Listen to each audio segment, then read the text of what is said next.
เอาสบายดีคลิปนี้จะมาสอนเกี่ยวกับพยัญชนะภาษาเกาหลีขั้นพื้นฐานเนาะ14ตัวซึ่งในนั้นจะเป็นพยัญชนะเดียว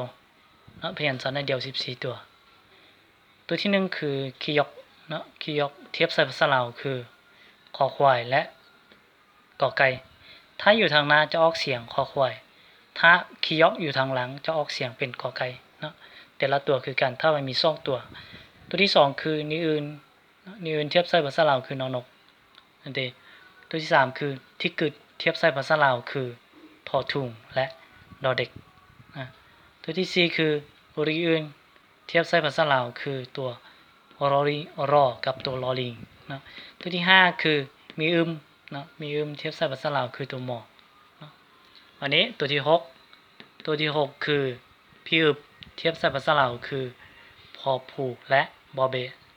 ตัวที่7คือชิโอดนะชิโอดเทียบใส่ภาษาลาวคือสอสร้างนะสอสร้างตัวที่8อีอึงนะมันออกเสียงเป็นอีอึงเทียบใส่ภาษาลาวคือตัวอโอเนาะคืออตัวที่9ชิอึดนะชิอึดเทียบใส่ภาษาลาวคือจอจอตัวที่10ชีอึดนะเสียงหนักชีอึดตัวซอเสียงนักตัวชอนะตัวชอช้างชอนะ